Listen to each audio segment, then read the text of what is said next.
প্রিয় দর্শক মানচিত্র নিয়মিত আয়োজন কথোপকথনী। আসসালামু আলাইকুম।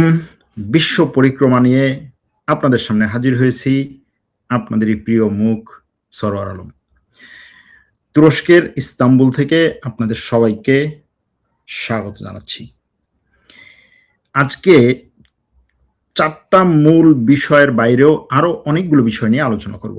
এই 4টা মূল বিষয়ের মধ্যে আছে মার্কিন যুক্তরাষ্ট্রের প্রেসিডেন্ট ডোনাল্ড ট্রাম্প এবং ইসরায়েলের প্রধানমন্ত্রী নেতানিয়াহুর মধ্যে দ্বন্দ্ব বলে যে কানাঘুষা চলছে, সেটা আসলেই কোনো দ্বন্দ্ব কিনা, এবং দ্বন্দ্ব হলে সেটা কত দূর পর্যন্ত গড়াতে পারে, এর পেছনে কি, এবং এ নিয়ে ইসরায়েলি গণমাধ্যম কি বলছে। দ্বিতীয় হচ্ছে চীনের মুদ্রা ইউয়ান নিয়ে চীন একটা নতুন আইন করেছে। এই নতুন আইনের মাধ্যমে চীন তার মুদ্রাকে দেশের বাইরে আরো শক্তিশালী করার জন্য এবং রিজার্ভ কারেন্সি করার জন্য অনেকগুলো সুযোগ সুবিধা নিয়ে আসছে। প্রশ্ন হচ্ছে চীনের মুদ্রা নিয়ে এই নতুন আইন ডলারের ক্ষমতাকে কমাবে কিনা। আমরা জানি 3 নম্বরটা হচ্ছে আমরা জানি ফ্রান্সে G7 দেশগুলোর নেতারা বৈঠক করেছেন। সেই বৈঠকে অনেকগুলো সিদ্ধান্ত তারা নিয়েছেন, অনেকগুলো কথা তারা বলেছেন, অনেক বিষয় নিয়ে আলোচনা করেছেন, যার মধ্যে মূল ছিল ইরান এবং আমেরিকার মধ্যে যুদ্ধ এবং হরমুজ প্রণালী খুলে দেওয়া। কিন্তু চীনের বিরুদ্ধে গুরুত্বপূর্ণ একটা সিদ্ধান্ত নিয়েছে G7 দেশগুলো। সিদ্ধান্তটা কি, এটা কেন পরবর্তী আগামী কয়েক বছরকে মোটামুটি একটা সংঘাত না হলেও অন্তত স্নায়ু যুদ্ধের দিকে নিয়ে যাবে, সেটা নিয়ে আলোচনা করব। মার্কিন যুক্তরাষ্ট্রের প্রেসিডেন্ট ডোনাল্ড ট্রাম্পের সাথে ফ্রান্সে দেখা করতে গেছেন অনেকগুলো দেশের রাষ্ট্রপ্রধানরা, তাদের মধ্যে ভারতের প্রধানমন্ত্রীও ছিলেন। ভারতের প্রধানমন্ত্রীর সাথে বৈঠকে কি আলোচনা হয়েছে? ভারতের সাথে আমেরিকার একটা বাণিজ্য চুক্তির ব্যাপারে ট্রাম্প অনেক আশাবাদী, তিনি বলছেন, কিন্তু একই সাথে মোদিকে তিনি কতটা ভালোবাসেন সেটার প্রমাণও দিয়েছেন ওই বৈঠকে। এছাড়াও আরো অনেকগুলো বিশ্বের বিভিন্ন ঘটনাকে ছোট ছোট আকারে জানিয়ে তারপরে এই 4টা বিষয় নিয়ে আলোচনা করব। এর মধ্যে যদি আপনাদের কোনো মন্তব্য থাকে, আপনাদের কোনো সাজেশন থাকে, আপনাদের কোনো বক্তব্য থাকে, আপনাদের কোনো পরামর্শ থাকে, অবশ্যই লিখে জানাবেন। চলুন তাহলে আমরা মূল খবরে চলে যাই। এক দর্শক প্রশ্ন করেছেন সিএনএন নাকি ইরান আমেরিকা চুক্তি ফাঁস করেছে, এটা নিয়ে 30 সেকেন্ড বললেন। শুধুমাত্র সিএনএন না, এই ইরান আমেরিকা চুক্তি এখন সবাই ফাঁস করেছে। মানে ইরান আমেরিকা চুক্তি ফাঁস করে নাই এমন কোনো মিডিয়া এখন আর বাকি নাই, এমন কোনো মিডিয়া এখন আর বাকি নাই। এখন এই যে কোন মিডিয়া এখন আর বাকি নাই, এর মধ্যে কারা আছে? এর মধ্যে এই কি বলে সিএনএন আছে, তারপরে আরেকটা বড় কি বলবো এটাকে, আরেকটা বড় মিডিয়া, মধ্যপ্রাচ্যের আরেকটা বড় মিডিয়া সৌদি আরবের আল আরাবিয়া আছে। আল আরাবিয়া তো একেবারে ধরেন এই ইসের চুক্তির একেবারে বিস্তারিত সব কিছু নিয়ে আসছে। তাহলে চলুন এই আল আরাবিয়া ইংলিশ চুক্তির যে 14টা ধারা, সেই 14টা ধারাকে সে কিভাবে নিয়ে আসছে সেটা একটু বলি। মোটামুটি সবগুলো মিডিয়া প্রায় একইভাবে, একই অ্যাঙ্গেলে বা একই স্টাইলে হচ্ছে এই চুক্তির ধারাগুলোকে সামনে নিয়ে আসছে। যদিও মার্কিন প্রেসিডেন্ট এবং তার আশেপাশের লোকজন এগুলো নিয়ে অনেকটা করতেছে যে না, আসলে এই ধারাগুলো মিডিয়া যেভাবে প্রচার করছে ঠিক এভাবে না। আল আরাবিয়া ইংলিশ যুক্তরাষ্ট্র ইরান সমঝোতা স্মারকের একটা অনুলিপি হাতে পেয়েছে বলে তারা দাবি করছে। তারা বলছে এই দলিলটিতে নিচের এই 14টা ধারাকে যুক্ত করা হয়েছে। 1 নম্বর হচ্ছে ইরান এবং মার্কিন যুক্তরাষ্ট্র বর্তমান যুদ্ধে তাদের মিত্রদের সাথে মিলে বা মিত্রদেরকে সাথে নিয়ে এই সমঝোতা স্মারক স্বাক্ষরের মাধ্যমে লেবানন সহ সকল রণাঙ্গনে যুদ্ধের অবিলম্বে এবং স্থায়ী সমাপ্তি ঘোষণা করছে এবং এই বলে অঙ্গীকার করছে যে এখন থেকে তারা একে অপরের বিরুদ্ধে কোনো বৈরী পদক্ষেপ গ্রহণ করবে না এবং একে অপরের বিরুদ্ধে শক্তি প্রয়োগের হুমকি বা ব্যবহার থেকে বিরত থাকবে। 1 নম্বর। 2 নম্বর হচ্ছে ইরান এবং মার্কিন যুক্তরাষ্ট্র একে অপরের সার্বভৌমত্ব ও ভৌগোলিক অখণ্ডতাকে সম্মান করবে, একে অপরের অভ্যন্তরীণ বিষয়ে হস্তক্ষেপ করা থেকে বিরত থাকতে অঙ্গীকার করছে। 3 নম্বর হচ্ছে ইরান এবং মার্কিন যুক্তরাষ্ট্র পারস্পরিক সম্মতিতে বর্ধনযোগ্য অর্থাৎ যেটা পরবর্তীতে বাড়াতে পারবে এরকম সর্বোচ্চ 30 দিনের মধ্যে আলোচনা করে একটা চূড়ান্ত চুক্তিতে পৌঁছতে অঙ্গীকার করছে।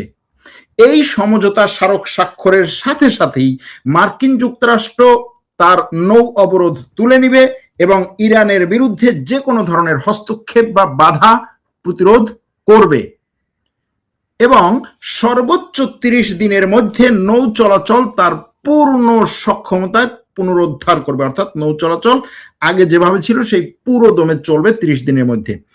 জাহাজ চলাচল ইরানের পক্ষ থেকে যুদ্ধ পূর্ববর্তী জাহাজ চলাচলের পরিমাণের সমানুপাতিক হবে, অর্থাৎ এই জাহাজ চলাচল যদি আমেরিকা কন্ট্রোলও করে তাতেও এমন সংখ্যার নিচে নামাতে পারবে না যেই সংখ্যাটা যুদ্ধের আগে ছিল।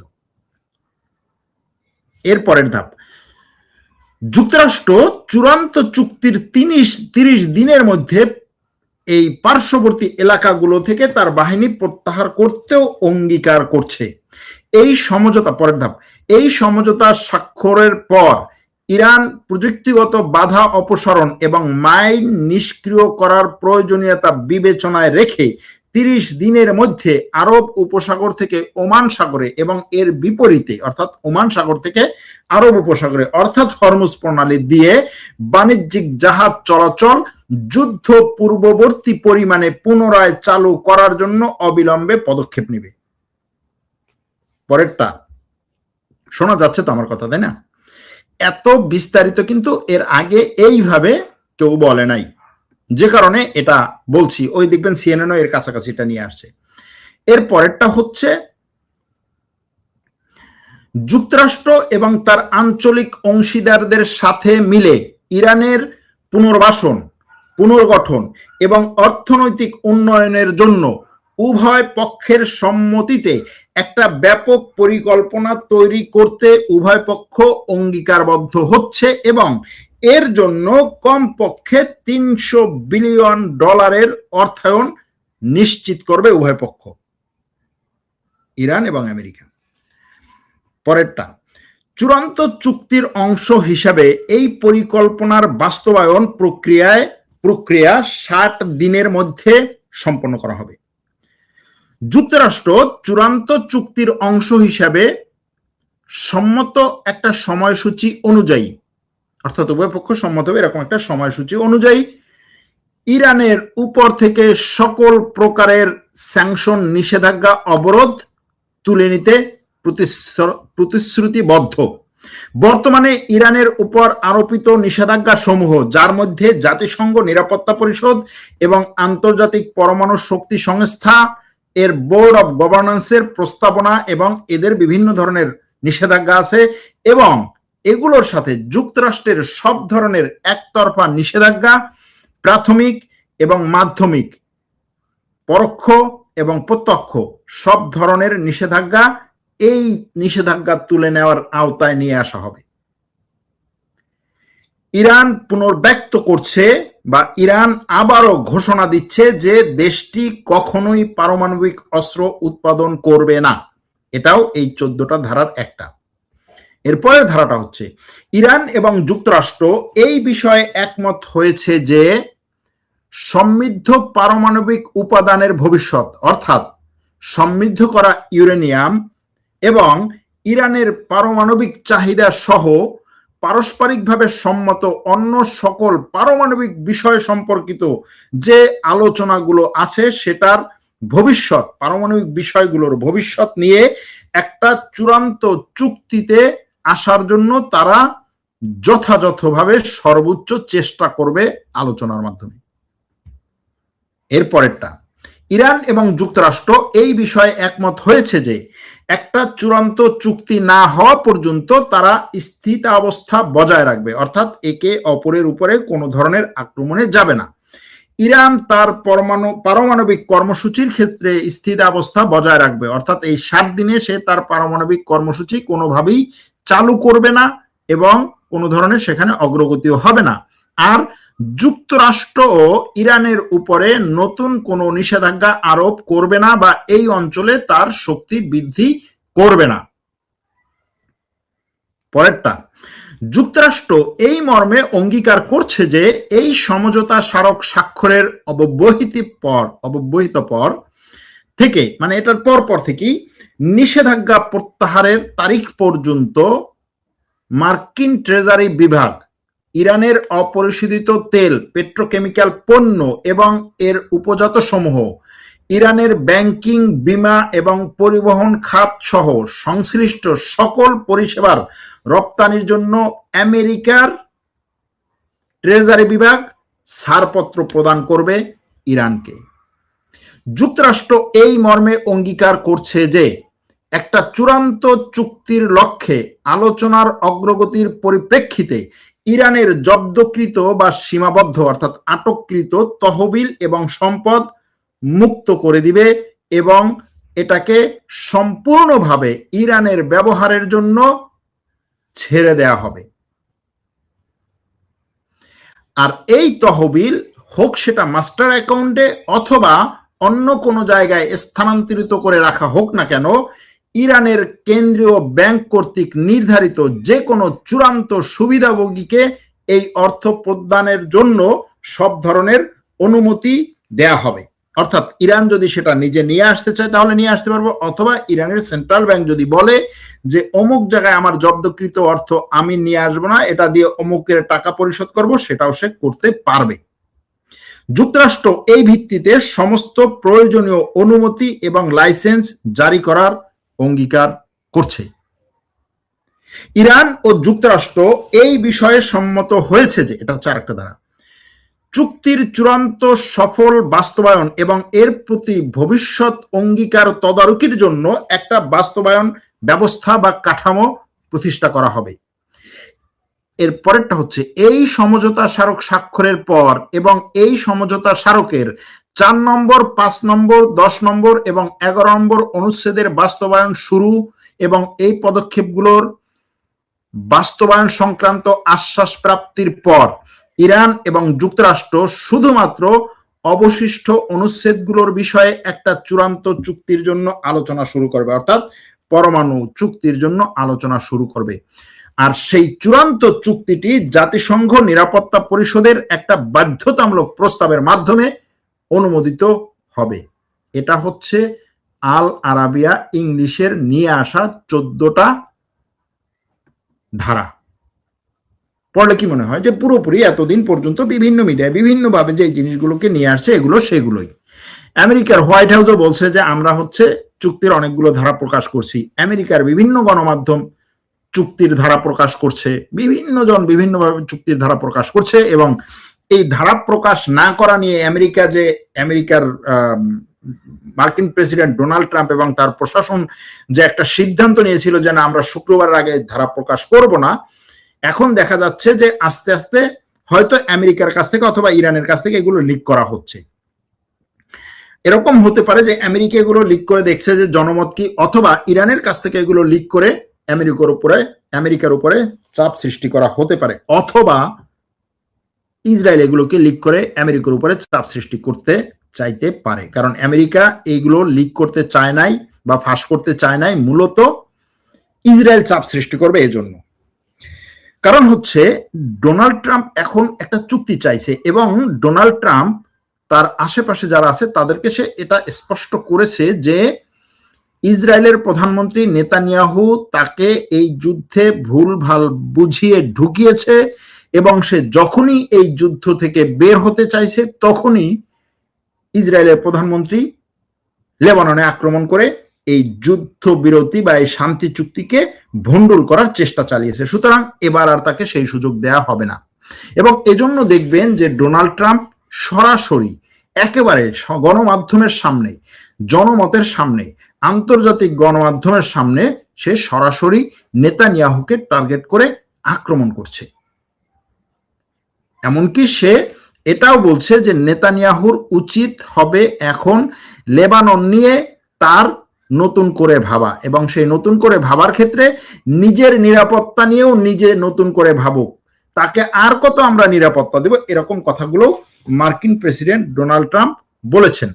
এদিকে ইসরায়েলি গণমাধ্যমের মধ্যে গুরুত্বপূর্ণ একটা গণমাধ্যম হচ্ছে ইসরায়েলি ইয়েদিওত আহরোনোত পত্রিকা। এই পত্রিকার একটা প্রতিবেদন গতকালকে বেরিয়েছে। সেই প্রতিবেদনে বলা হচ্ছে, তার হেডলাইন ছিল যে মিত্র থেকে না প্রতিদ্বন্দ্বী হচ্ছে কিনা, ইরান ইস্যুতে নেতানিয়াহু এবং ট্রাম্পের মধ্যে দ্বন্দ্ব বাড়ছে, এরকম একটা বিস্তারিত প্রতিবেদন সেখানে নিয়ে আসা হয়েছে। সেখানে বলা হচ্ছে যে আমেরিকা এবং ইসরায়েলের মধ্যে সাম্প্রতিক যে ঘটনা প্রবাহ, বিশেষ করে নেতানিয়াহু এবং ডোনাল্ড ট্রাম্পের মধ্যে, এবং ডোনাল্ড ট্রাম্প নেতানিয়াহুকে যে বিভিন্ন ধরনের বার্তা বক্তব্য দিচ্ছেন, তাতে এটা মোটামুটি স্পষ্ট যে তাদের মধ্যে একটা দ্বন্দ্ব চলছে। এমনকি ইসরায়েলি গণমাধ্যম এরকম কিছু খবরও করছে যে আমেরিকাতে শুধুমাত্র ডোনাল্ড ট্রাম্প না, আমেরিকাতে নেতানিয়াহুর আগে যে পরিমাণ চাহিদা ছিল, যে পরিমাণ তাকে সাপোর্ট করার লোক ছিল মার্কিন প্রশাসনে, তাদের সংখ্যা এখন অনেক কমেছে। এবং এই যে যুদ্ধটা শুরু করিয়েছে, এটা ডোনাল্ড ট্রাম্প এবং নেতানিয়াহুর মধ্যে ব্যক্তিগত সম্পর্কের কারণে এটা হয়েছে। আগে যেটা হতো যে ইসরায়েল তার গোয়েন্দা বিভাগ, তার পররাষ্ট্র বিভাগ, তার ডিপ্লোম্যাসি, তার আইপ্যাক, তার সবকিছু ব্যবহার করে মার্কিন সরকার এবং মার্কিন গণমাধ্যম, মার্কিন জনমতকে তার পক্ষে নিয়ে তারপরে যুদ্ধে ঢোকাতো। এবার পুরো সবকিছু বিপক্ষে যাওয়ার পরেও সে শুধুমাত্র ট্রাম্পকে কনভিন্স করে এই যুদ্ধে ঢুকাতে পেরেছে। মার্কিন যুক্তরাষ্ট্রের সবগুলো সাবেক রাষ্ট্রপ্রধান এবং সাবেক বিভিন্ন ধরনের ঊর্ধ্বতন কর্মকর্তা প্রায় সবাই বলছেন যে নেতানিয়াহু প্রত্যেকটা রাষ্ট্রপতির কাছে এসে, মার্কিন যুক্তরাষ্ট্রের যতজন রাষ্ট্রপতি গত 30 বছরে এসেছেন, সবার কাছে এসে ইরানে হামলার ব্যাপারে তাদেরকে কনভিন্স করার চেষ্টা করছে, তাদেরকে বোঝানোর চেষ্টা করেছে। সবাই এই বিষয়টাতে আমেরিকার গোয়েন্দা সেক্টর থেকে, গোয়েন্দা বিভাগগুলোর সিদ্ধান্ত নিয়ে তারপর বলেছিল যে না, আমরা এটা করতে পারবো না, তুমি অন্য কিছু চাইলে পারবো, কিন্তু এটাতে যাব না। সেখানে এই মার্কিন যুক্তরাষ্ট্রের বর্তমান প্রেসিডেন্টকে নেতানিয়াহু জাস্ট হচ্ছে কনভিন্স করেছে, এবং এটাতে মার্কিন প্রশাসন বা মার্কিন গোয়েন্দা সংস্থা খুব বেশি একটা কিন্তু কাজ করে না। এই যে তুলসি গাবার্ড, সেও কিন্তু পদত্যাগের ঘোষণা দিয়েছে। এর আগে আরেকজন মার্কিন জাতীয় কি বলে অভ্যন্তরীণ গোয়েন্দা প্রধান, তিনিও পদত্যাগ করেছেন।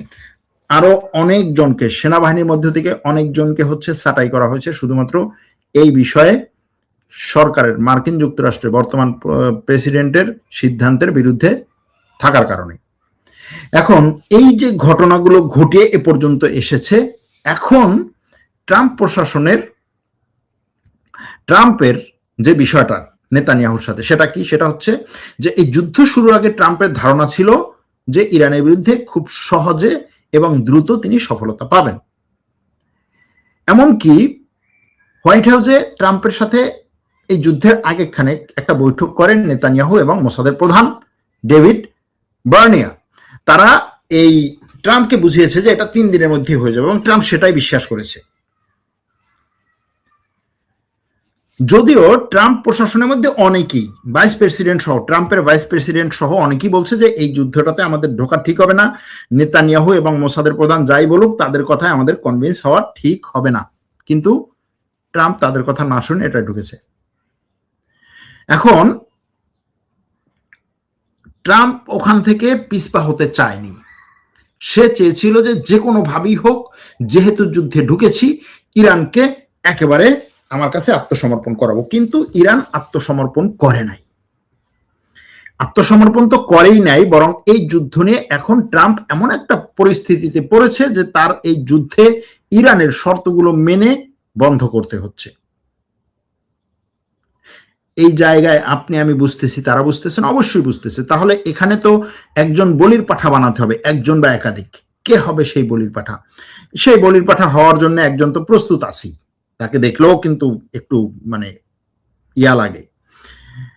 মার্কিন যুদ্ধমন্ত্রী বা প্রতিরক্ষা মন্ত্রী, তাকে বানানোর খুব সহজ, বানাবে হয়তো ট্রাম্প। তারপরে কাকে বানাবে? ভাইস প্রেসিডেন্টকে বানাবে না, কারণ হচ্ছে ভাইস প্রেসিডেন্টকে বলির পাঠা বানাতে গেলে সে আগামীতে ট্রাম্পের বিরুদ্ধেই নির্বাচন করতে পারে। এখানে হয়তোবা পররাষ্ট্রমন্ত্রীকে বানাতে পারে, মার্কো রুবিওকেও কিছুটা এটা করতে পারে। এমনকি ট্রাম্প প্রশাসনের মধ্যেও এরকম আলোচনা আছে যে ট্রাম্প এই পুরো বিষয়ে, এই পুরো ঘটনা নিয়ে মূলত দুজন ব্যক্তির কথার উপরে ভরসা করে হেঁটেছেন। দুজন ব্যাপক পরিমাণে জায়নবাদী ইসরায়েলি লবি করে, এরকম দুজন। কে কে? জারেদ কুশনার এবং স্টিভ উইটকফ।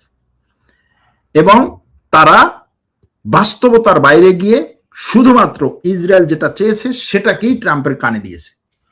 এখন এই যে বিভিন্ন ধরনের খবর আসে না যে ট্রাম্প বহুদিন ধরে যুদ্ধ বন্ধ করতে চেয়েছিলেন, সেটার জন্য তিনি ইরানের সাথে গোপনে আলোচনাও করেছেন, কাতারকে দিয়ে ইরানকে কনভিন্স করানোর চেষ্টা করেছেন, পাকিস্তানকে দিয়ে ইরানকে কনভিন্স করানোর চেষ্টা করেছেন, কিছু টাকা পয়সা দিয়ে হলেও যেন ইরান হচ্ছে মাথা নত করে, এরকম ভাবে তিনি চেষ্টা করেছিলেন। এটা কিন্তু ইসরায়েলও জানে, এটা ইরানও বুঝতে পারছে, কিন্তু শেষ পর্যন্ত ইরান এই তার কথায় কনভিন্স হয়নি। এই জন্য ইরানের উপরে বিভিন্ন রকম চাপ দিয়েছে, এই দোজকের জানালা খুলে দেবো, দোজকের দরজা খুলে দেবো, এরকম কিছু ছিল। যা হোক, এখন এই যে সে যুদ্ধ শেষ করে দেওয়ার যে চিন্তা ভাবনা করেছে, চেষ্টা করেছে, এবং সেই চেষ্টায় যেটা হয়েছে সেটা হচ্ছে যে ট্রাম্প যখনই যুদ্ধবিরতির ঘোষণা দিয়েছে তারপরের দিনই ইসরায়েল হচ্ছে আক্রমণ করছে। এখন এই যে তার পরের দিনই ইসরায়েল আক্রমণ করছে বা ওই মুহূর্তে ইসরায়েল লেবাননে আক্রমণ করছে, এটা যে এই যুদ্ধবিরতি বন্ধ করার বা এই যুদ্ধবিরতির নস্যাৎ করার পরিকল্পনা, সেটা আবার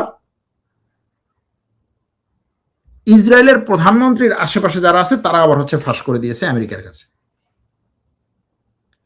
প্রথমবার এটা ঘটেছে, দ্বিতীয়বার এটা ঘটেছে, তৃতীয়বার যখন ট্রাম্প হচ্ছে এই যুদ্ধবিরতির ঘোষণা দিলেন, তখন এই যুদ্ধবিরতিতে কি আছে সেটা জানাননি, এবং ইসরায়েল তখনও আক্রমণ করার সিদ্ধান্ত নিয়েছিল, কিন্তু ইসরায়েলের সেনাপ্রধান বা সেনাপ্রধানের আশেপাশের কেউ মার্কিন যুক্তরাষ্ট্রে এটা জানিয়ে দিয়েছে যে আমরা এই আক্রমণটা করতে যাচ্ছি।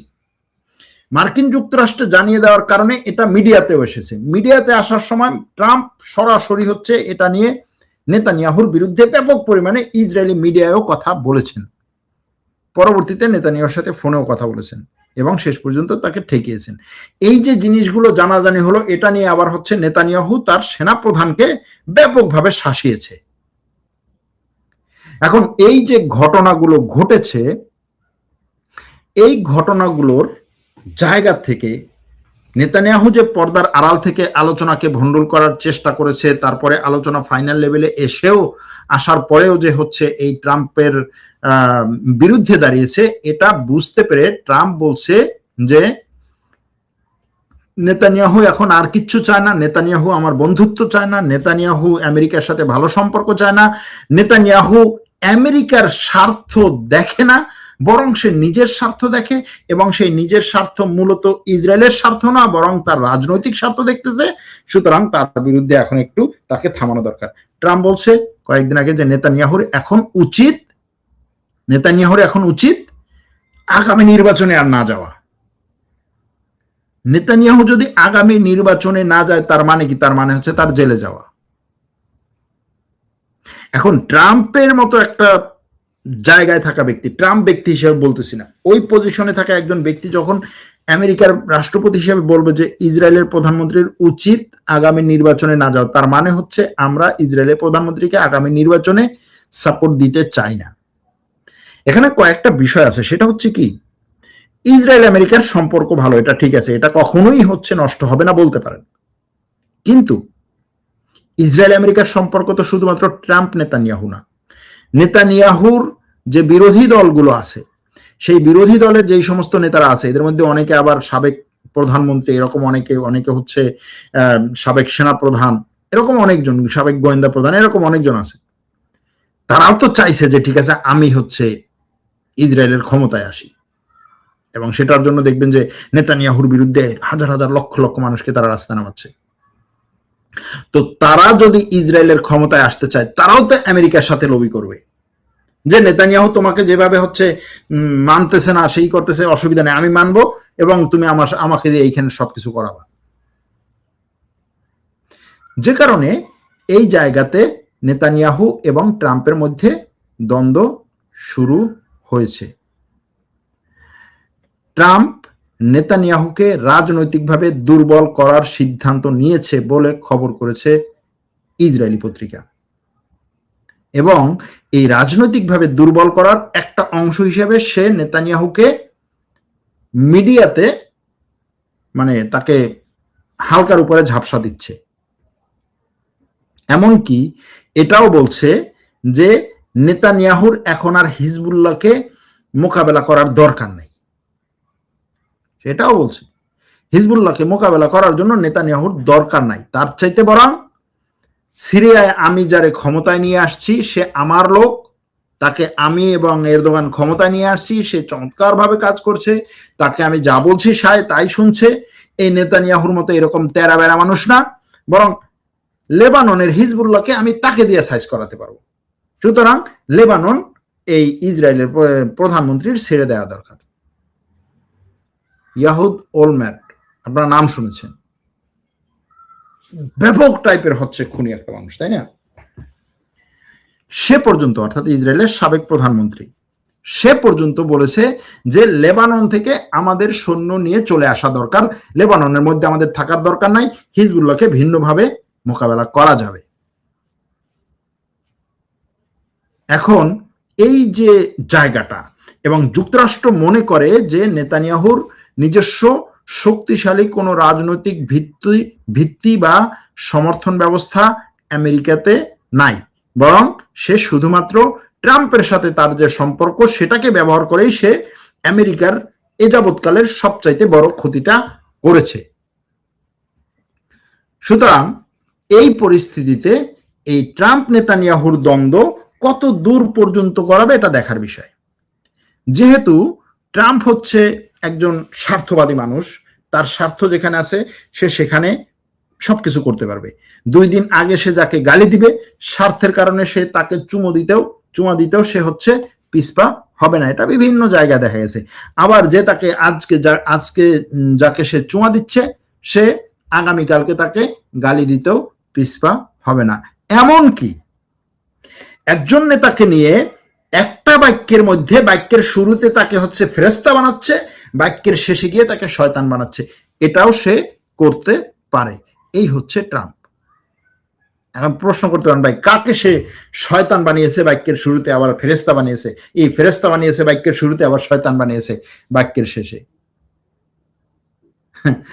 ভারতের প্রধানমন্ত্রী নরেন্দ্র মোদীকে নিয়ে বৈঠক করেছিলেন, সেই বৈঠকে বিভিন্ন ধরনের বিষয় নিয়ে তারা কথা বলেছে। তারা হচ্ছে অনেকগুলো বিষয় নিয়ে আসছে।